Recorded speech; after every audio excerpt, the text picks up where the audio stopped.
இருப்பாக ஒன்றை விட்டு ஒண்ணு மற்றொன்று பிரியாமல் பேரண்ட இயக்கங்களுக்கு மூலமாக இருக்குது. அப்படி நம்ம பார்க்கும்போதுதான் இன்னைக்கு வாழ்க்கையில மனிதர்கள் என்ன பண்றாங்க,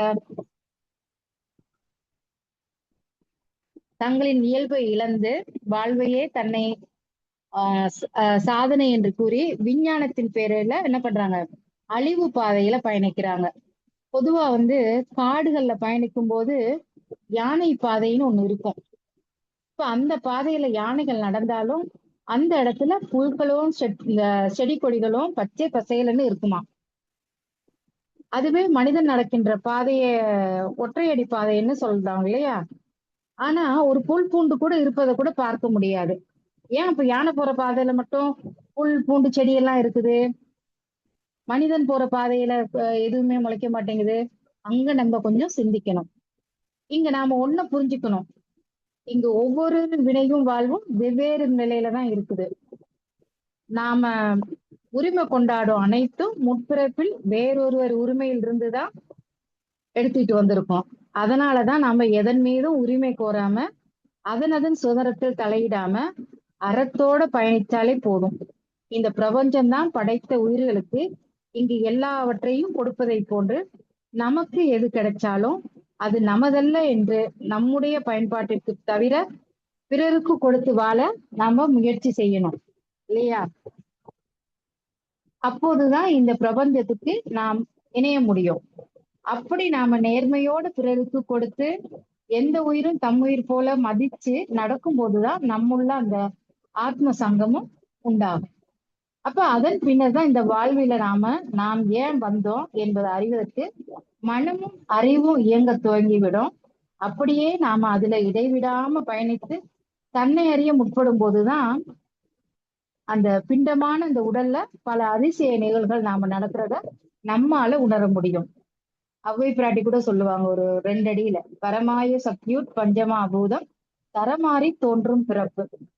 அப்ப இந்த பஞ்சபூத கூட்டான இந்த உடல்ல நம்ம நான் யாருங்க அந்த உணர்வு நிலைக்கு நம்ம வரும்போதுதான் இதெல்லாம் நம்மளுக்கு நிகழ ஆரம்பிக்கும். அதையே இன்னொன்னு பிள்ளையார் அகவல்ல ஒரு வழியில சொல்லியிருப்பாங்க அவ்வை பிராட்டி, திருந்திய முதல் 5 எழுத்தும் தெளிவாய். அதாவது இந்த 5 எழுத்துங்கிறது நமசிவாய மந்திரம். அப்ப நமசிவாய அர்த்தங்கிறது என்ன அர்த்தம்? மண் நீர் நெருப்பு காற்று விண், இந்த பஞ்சபூதங்கள் தான். அப்ப தூளமாகவும் சூட்சமாகவும் நுண்ணறிவாகவும் இருக்கிறது அதுதான். பருப்பொருளையும் வாயுத்தன்மையாகவும் அணுத்தன்மையாகவும் இருக்கிறதும் இந்த இதுதான். அப்ப பகுக்கப்பட முடியாத பரமணுத்துகள் தெளிந்த நிலைதான் அது. அப்ப எந்த நிலையிலையும் இவை சமமாக இருந்தாதான் போராட்டம் கிடையாது. இப்ப பஞ்சபூதங்கள்ல ஒண்ணு நம்மளுக்கு மிஸ் ஆனா கூட போராட்டம் தான். அப்ப சமநிலை விகிதாச்சாரம் மாறும்போதுதான் போராட்டம் ஆகுறது. அங்க பொதுவாக பருப்பொருளில் சமநிலை ஏற்படவே மாட்டாது. நம்ம உடல்ல மண் நீர் நெருப்பு தத்துவம் தான் மிகுதி, காற்றும் விண்ணும் குறைவுதான். இவை சமநிலையை அடைய வேண்டுமானால் நுண்ணியமாக இருக்கணுமா. இப்ப அத திருமூல தெய்வம் ஒரு கவியில 4 அடி வரியில அவர் என்ன சொல்றாருன்னா, ஒன்னா நயனத்தில் உற்ற ஒளி தன்னை கண்ணார பார்த்து கலர்ந்து அங்கிருந்திடு விண்ணாறு வெளிக்கண்டு ஓடிட பண்ணாமல் நின்றதை பார்க்கலுமாமே. அப்ப இந்த மனித நிலையை கடப்பதற்கு மனிதர்கள் 4 பிரம்மங்கள் இருக்குதான். ஒண்ணு என்னன்னு கேட்டீங்கன்னா, மூல பிரம்மம், இக பிரம்மம், அகபிரம்மம், பரபிரம்மம். இங்க நாம் தான் இங்கிருந்து படைப்பவனாக இருந்து வர்றோம் இல்லையா. அப்ப நம்மால் இங்க ஜனிக்கும் யாவுமே மூல பிரம்மா மாறுது. அந்த படைப்பில் நாம் இணைந்து வாழும் போதுதான் அது இக பிரம்மமா இருக்குது. அதில் வினையை நீக்குகின்ற வாழ்வினை நாம் வாழும் போது அதுவே அகபிரம்மமா அது மாறுது. அதில் தன்னை உணர்ந்து வாழும் போதுதான் அதுவே பரபிரம்மமா உருவாகி விடுகிறது. அதுக்குதான் சுவாமிஜி ஒரு கவியில கொடுப்பாரு, காந்த தத்துவம் உலகில் பரவிவிட்டால் கடவுள் வசியம் வெட்ட வெளியாய் போகும், மாந்தருலகில் எந்த குழுக்களேனும் மதம் பக்தி என்ற திரைமறைவில் நின்று வேந்தர் முதல் ஏழை வரை மனம் குழம்பி வேதம் புராணம் பொய்யாம் கதைகள் சொல்லி காந்தமெனும் சத்தியத்தை மறைத்துவிட்டு சலிப்பின்றி உண்டு உலகச் சாபம் ஏற்கார் அப்படிங்கிறாரு. அப்ப அந்த கவியில விளக்கம் என்ன சொல்லுது நம்மளுக்கு? இருப்பாக இருப்பது இயக்கமாக இருப்பதாலே அசைவுதான். அப்ப அந்த நிலையே அலையாகவும் இருக்குது. அலை நின்றால் நிலையாகி விடுது இல்லையா? அப்ப இருப்பாக இருப்பு நிலையும் அதன் அலையும் கரைந்த மாபெரும் ஆற்றல் காந்தம் தான். அப்ப அந்த தள்ளல் கொள்ளல் கவர்ச்சி எழுச்சி ஆகிய இந்த இரட்டை ஆற்றல் ஆகிய காந்தத்தோட தோற்றம் இருப்பு எழுச்சி மாற்றம் முடிவு ஆகிய தத்துவங்களை உலக மக்களிடம் நம்ம பரவி விட்டோம்னா கடவுள் ரகசியம் துலாபாரமாக வெட்ட வெளியாக போய்விடுமா. அப்ப நில உலகில் வாழ்கின்ற மக்கள்ல எந்த ஒரு குழுவானோ மதம் என்ற திரைமறைவுல பக்தி என்ற திரைமறைவுல இருந்து கொண்டு அரசன் முதல் ஏழை வரை உள்ளவர்களோட மனசை குழப்பிக்கிட்டு தான் இருக்காங்க. அப்ப இந்த வேதம் புராணம் பொய்யான கதைகள் ஆகியவற்றை கூறி காந்தம்ங்கிற சத்திய பொருளை மறைச்சு விட்டு சலிப்பில்லாம மயக்க நிலையை உண்டு பண்ணி உலக மக்களோட சாபங்களை ஏத்துக்கிட்டு இருக்காங்கன்னு சுவாமிஜி சொல்றாங்க. அப்ப நம்ம மனவளக்கலை பயிற்சியில வந்தவங்களுக்கு தெரியுது காந்தம்னா என்னங்கிறது நம்மளுக்கு தெரியுது இல்லையா? அப்ப இந்த படைப்பை உணர்ந்து அதோட பற்ற நீக்கி கொள்பவர்கள் தான் அகப்பிரமத்துல வாழ முடியும். இந்த வாழ்வில் நாம் பெற்ற பற்று பந்தங்கள் சுற்றம் யாவுமே வினைக்கான மாயைக்குரியது என்பதை நாம உணர்ந்து கொண்டாலே போதும். அந்த பரபிரமத்தை அடைவதற்கு எந்த எதிர்பார்ப்பும் இல்லாம கருணையோடு தொண்டு செய்து அறத்தை தவமாக பழகி வருபவர்களுக்கு இயல்பாகவே பரபிரமத்தின் வாசற்கதவு திறந்து விடுமா. அப்ப அறிவியல் சார்ந்த ஆதாரங்கள் மட்டும்தான் சாதனைன்னு நம்பும் இந்த உலகத்துல உண்மையான படைப்பையும் அந்த பிரம்மாண்டத்தையும் ஆராதிப்போது வெகு சிலர் மட்டும்தான் இருக்காங்க இல்லையா? எப்போது ஒருவர் இயற்கையும் அதன் படைப்பையும் உணர்ந்து ஏற்றுக்கொள்கிறார்களோ அப்போது அவர்களுக்கு தானாகவே படைப்பு நீர்ப்புத்தன்மை வந்து விடுமா. இது சித்தர்கள் சொல்றாங்க. அப்ப அது படைப்பவன் படைப்பிற்கு செலுத்தும் நன்றிதான்.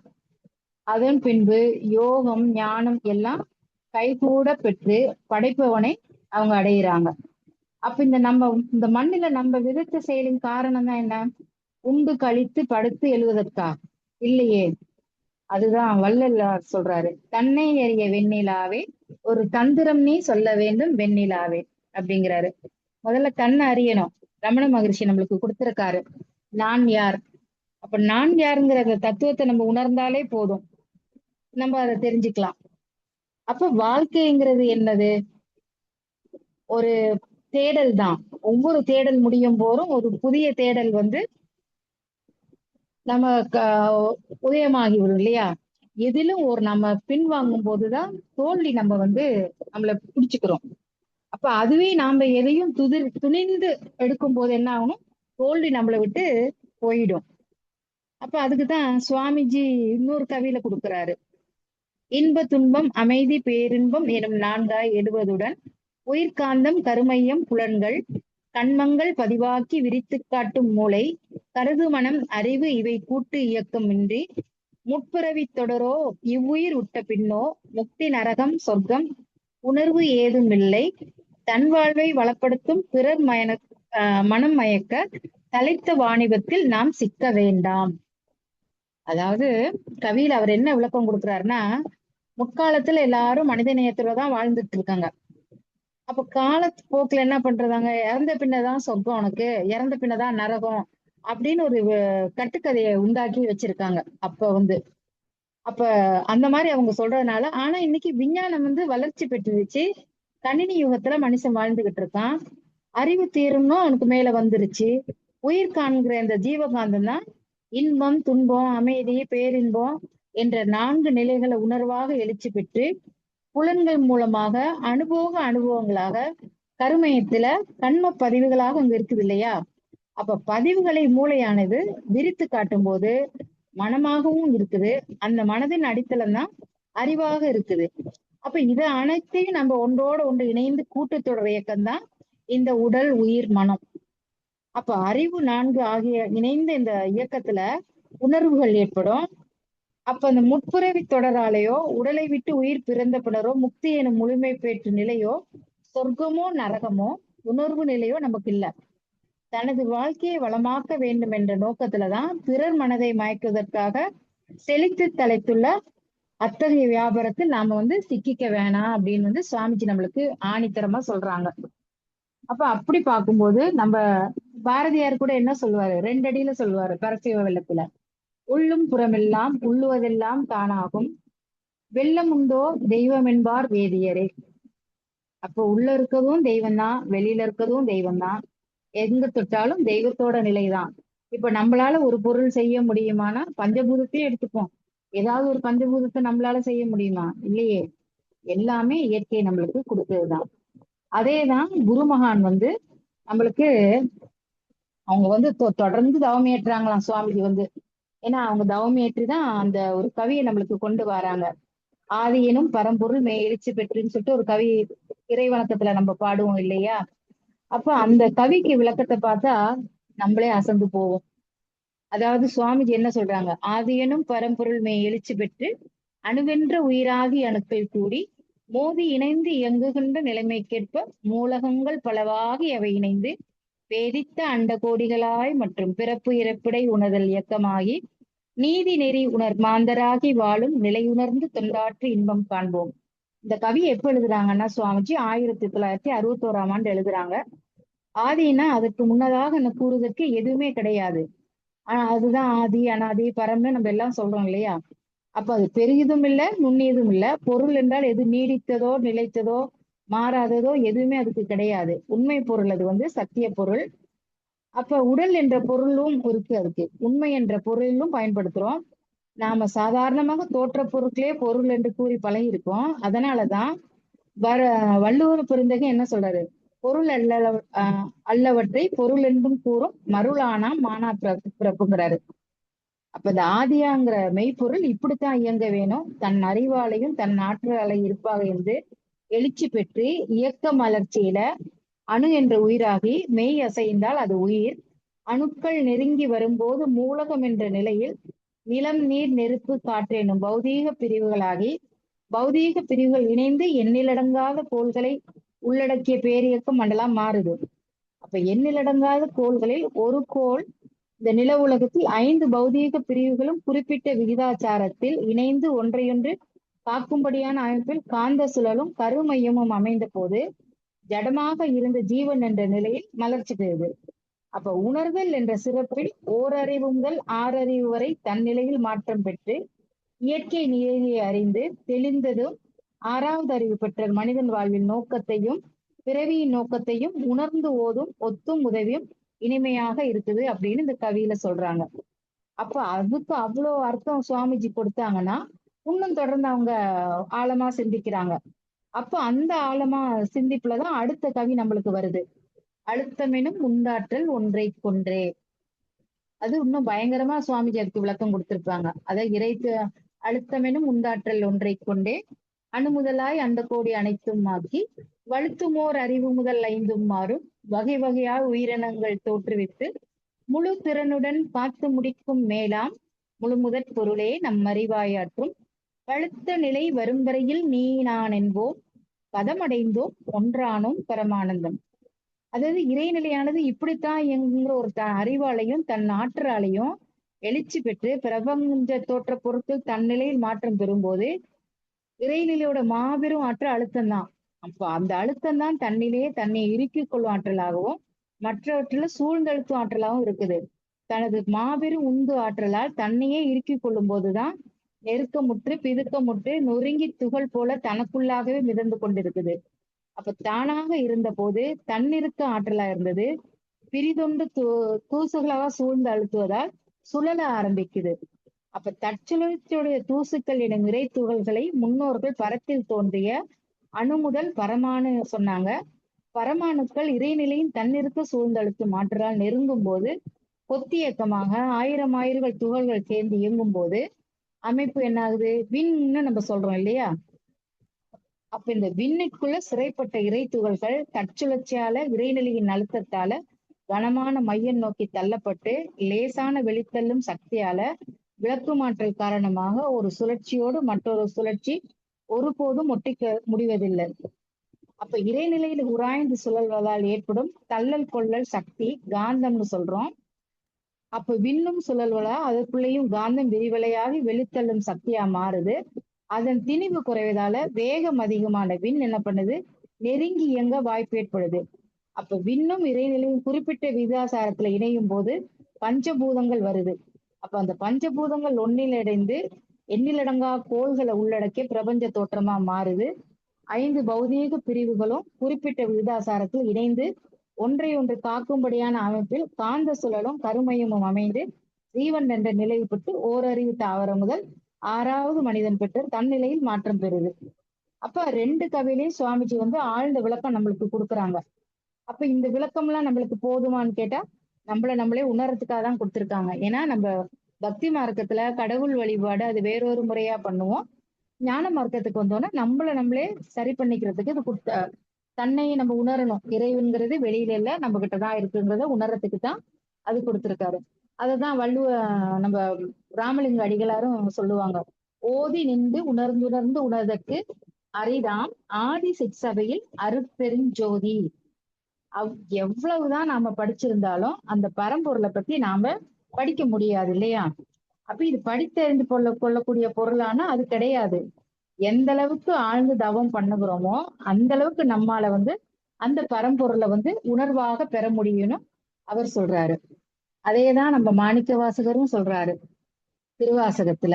வான் கலந்த மாணிக்க வாசகன் என் வாசகத்தை நான் கலந்து பாடுங்கால் நட்கரும்பு சாற்றினிலே தேன் கலந்து பால் கலந்து செலுங்கனி தீச்சுவை கலந்து என் ஊன் கலந்து உயிர் கலந்து உவட்டாமல் இனிப்பதுவே. அப்ப அந்த திருவாசகம் எவ்வளவு இனிப்புன்னு சொல்றாரு. அதுக்கு அர்த்தமும் கொடுக்குறாரு. நமசிவாயத்துக்கு ஒரு அர்த்தம் இருக்குது.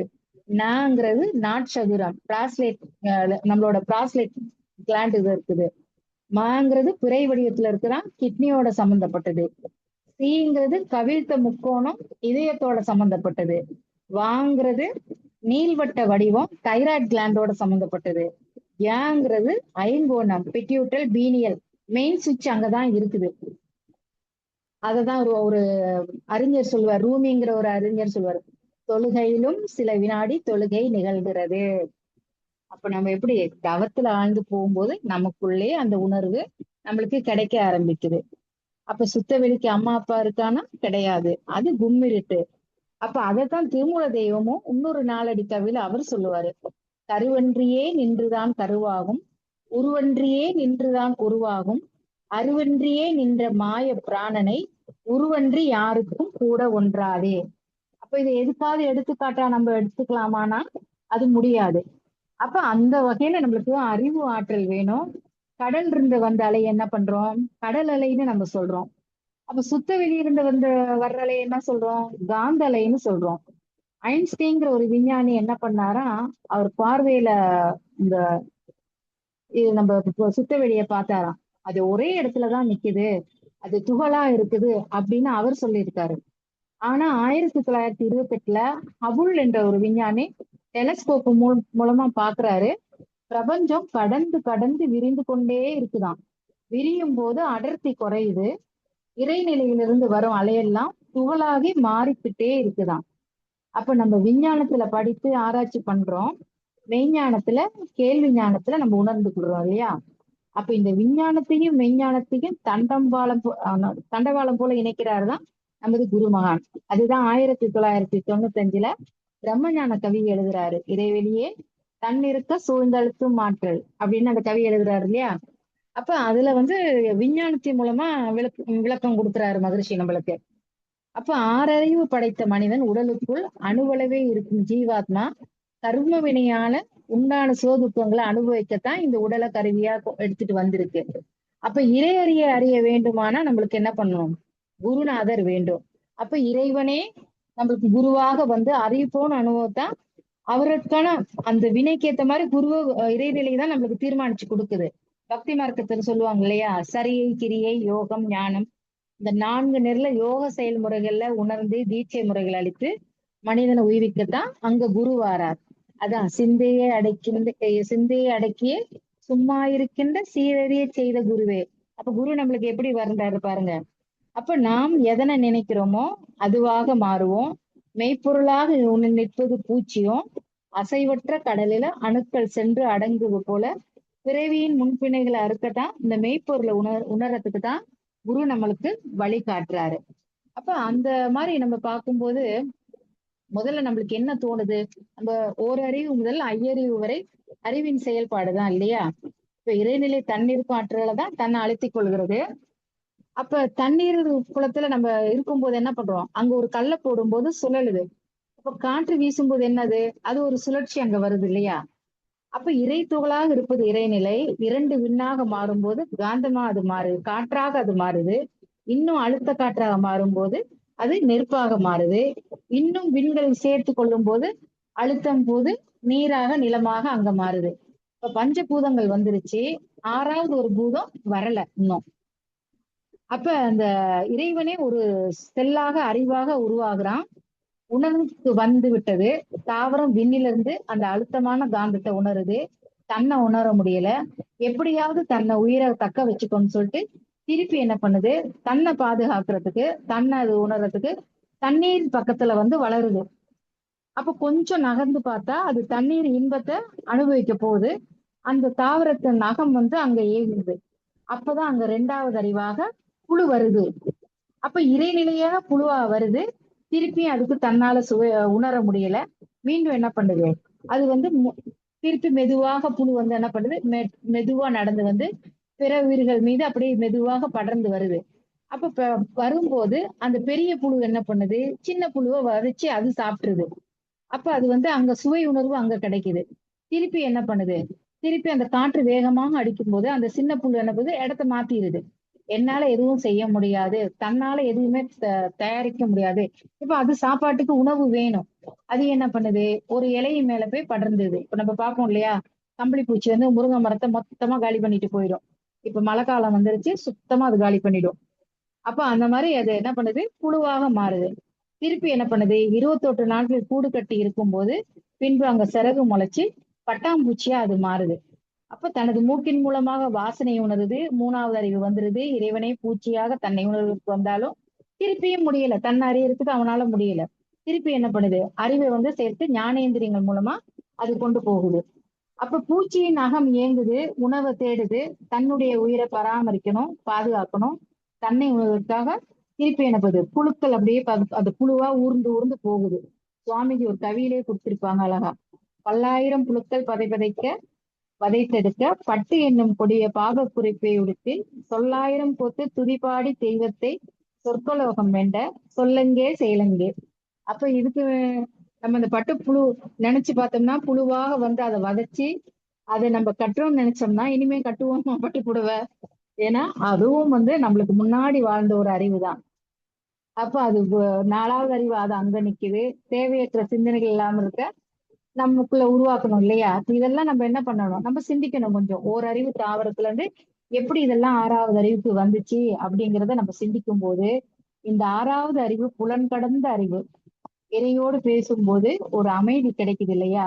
உண்மையான அறிவு அங்க கிட்டுது. அதுக்குதான் சுவாமிஜி என்ன பண்ணியிருக்காரு? நம்மளுக்கு பஞ்சேந்திரிய தவம் கொடுக்குறாரு. ஏன்னா நம்ம எப்படி நம்ம வந்தோம்? இறைநிலைய தன்மாற்றத்துல இருந்து ஒரு ஒரு இதா எப்படி வந்தோம்? அந்த சுவை எப்படி நம்மளுக்கு கிடைச்சது? அந்த உணர்வுகள் நம்மளுக்குள்ள எப்படி வந்தது? அதை உணர்றதுக்காக தான் பஞ்சேந்திரிய தவம் கொடுக்குறாரு. நம்ம இறைநிலையோட உன்னோட தன்மாற்ற சரித்திரத்தை இன்னும் நம்ம ஆழ்ந்து சிந்திக்கிறதுக்கு தான் இந்த பஞ்சபூதங்களோட கூட்டு சேரணும். அடுத்தது நவகோள்கள் நம்ம கூட இணக்கமா இருக்கணும். அதுக்காகத்தான் பஞ்சபூத நவக்கிரதம் கொடுக்குறாரு. அது எங்க நம்மளுக்கு முதல் அகத்தாய்விலே சுவாமிஜி நம்மளுக்கு கொடுத்துடுறாரு. ஏன்னா அந்த 2ஐயும் உணர்ந்தாதான் அடுத்தடுத்து நம்ம நிலைக்கு என்ன போகலாம்? தெய்வ நிலைக்கு நம்ம உயர்ந்து வரலாம். அப்ப அந்த தெய்வ நிலையை உணர்ந்து வர்றதுக்கு எங்க வர்றோம்? திருப்பி நம்ம 2வது அகத்தாய்வுக்குள்ள வர்றோம் இல்லையா? அப்ப அந்த தெய்வ அறிவுல தான் நம்மளுக்கு என்ன பண்றாங்க? துரியாதீத தீட்சைன்னு ஒண்ணு கொடுக்குறாரு. மானச தீட்சைன்னு ஒண்ணு கொடுக்குறாரு இல்லையா? படிப்படியா நம்மள வந்து மேல கொண்டு போறாரு சுவாமிஜி. அப்ப அந்த அங்க என்ன பண்ணுது? துரியாத நிலை இறைநிலையை நம்ம உணர்றோம். அப்ப அந்த இறைநிலையை உண்ணும்போது நம்மளுக்கு என்ன ஆகும்? அப்ப அந்த இறைநிலையோட ஒன்றி கலந்து நம்ம அங்க கலப்புக்கிறோம் இல்லையா? அப்ப நம்மளோட என்ன பண்ணாது? ஆணவம், கண்ணும், மாயை மும்மலங்கள் கரைந்து போகும் தன்முனைப்பு காணும் தெய்வம் ஒரு கவியில சொல்லுவார் இல்லையா? அப்ப அந்த தெய்வ நிலைக்கு நம்ம வந்து உயர்ந்து வர்றோம். அப்ப நம்ம சரித்திரத்தை எடுத்து நோட்டோம்னா விண் முதல் மண் வரை தொடர்ந்து பரிணாம வளர்ச்சியில தான் நம்ம வந்துகிட்டு இருக்கோம். அதுக்குதான் சுவாமிஜி இன்னொரு கவியில ஒரு விளக்கம் கொடுப்பாரு. தெய்வ அறிவே திருந்திய அறிவாம் உய்யும் நல்வழி உள்ளுணர்வு தவமே செய்யும் வினைகளை சீரமைத்திட ஐயமில்லை அரும் பிறவி தொடர் அப்படிங்கிறாரு. அப்ப நம்மளே அறிஞ்சுக்கிறதுக்கு தான் அந்த தவம் கொடுக்குறாரு. அப்ப அதுக்கு நம்மளுக்கு தவமும் தற்சோதனையும் மிக முக்கியம். அப்ப இந்த ரெண்டும் செஞ்சாலே போதும் நம்மளுக்கு. ஏன்னா இது ரெண்டும் செஞ்சுட்டு வரும்போதுதான் நம்மளுக்குள்ள அந்த அறிவு வேலை செய்ய ஆரம்பிக்கும். நான் யாருங்கிறது புரிய ஆரம்பிக்கும். ஒரு பைபிள்ல ஒரு சின்ன கதை இருக்கு. அதாவது ஜெருசலேம் நகரத்துல ஒரு நாள் மக்கள் எல்லாரும் ஒன்னா சேர்ந்து இருந்தாங்களாம். அன்னைக்கு இயேசு மகான் வர்றாருன்ட்டு எல்லா மக்களும் கூட நின்னு அவரை தரிசனம் பண்றதுக்காக இருந்தாங்களாம். அவரும் வந்துட்டாராம். அப்ப அந்த ஊர்ல ரொம்ப நாளா ஒரு பெண் ரொம்ப உதிரப்போக்குல ரொம்ப அவஸ்தைப்பட்டுட்டு இருந்தாளாம்.